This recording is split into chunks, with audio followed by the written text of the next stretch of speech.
एक बूढ़ा आदमी खुद को जिंदा दफनाने का इरादा कर चुका था, लेकिन उसे क्या पता था कि गड्ढा खोदते खोदते उसे एक सोने की गली मिल जाएगी।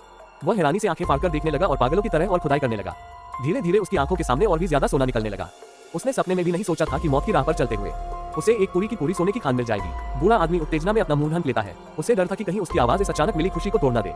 इतना सोना मिलने के बाद उसकी बाकी जिंदगी आराम और चैन में गुजर सकती थी, लेकिन उसे क्या पता था कि यही सोना उसे एक अंतहीन अंधेरी खाई में धकेल देगा। बूढ़ा सारा सोना लेकर शहर की ओर निकल पड़ता है। वो एक नई जिंदगी शुरू करना चाहता था, लेकिन किस्मत की बेरहमी एक बार फिर सामने आ खड़ी होती है। हार चुके कुछ सैनिक उसका रास्ता रोक लेते हैं। सोना देखते ही वे लूटपाट पर उतर आते हैं।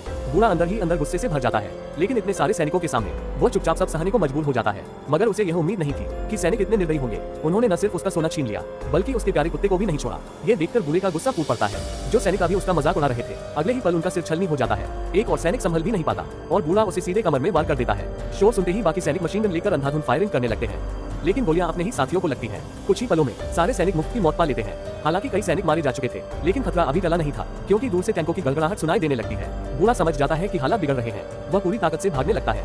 बूढ़े को भागते हुए देख कमांडर तुरंत पीछा नहीं करता।